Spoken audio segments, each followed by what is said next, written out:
thank you for having this annual oversight hearing about the FBI. I know that sounds a little bit like someone saying they're looking forward to going to the dentist, but I really do mean it. I think oversight of the FBI of all parts of government, but especially the one I'm lucky enough to lead, is essential. I think it was John Adams who wrote to Thomas Jefferson that power always thinks it has a great soul. The way you guard against that is having people ask hard questions, ask good questions and demand straightforward answers, and I promise you I will do my absolute best to give you that kind of answer today.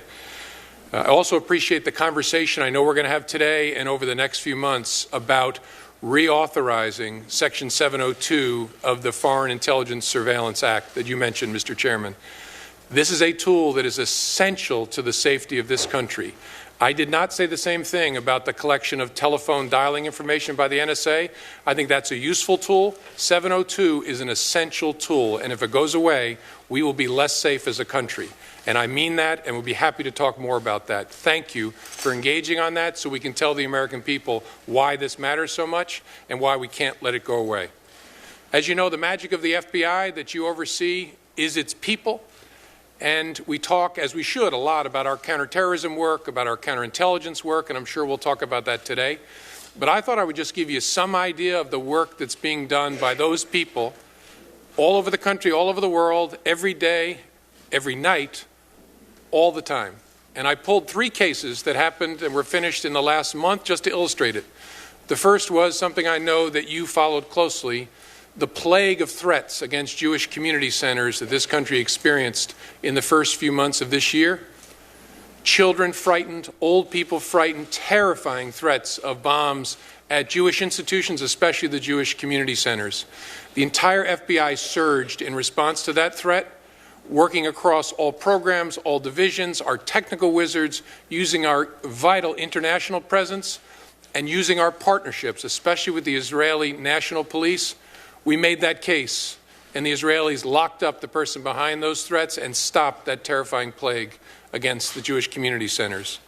Second case I wanted to mention is, all of you know what a botnet is. These are the zombie armies of computers that have been taken over by criminals, lashed together in order to do tremendous harm to innocent people.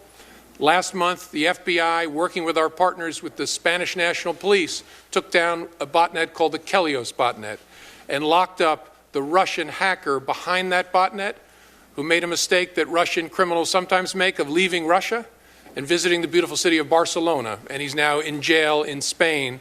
And the good people's computers who had been lashed to that zombie army have now been freed from it and are no longer part of a huge criminal enterprise.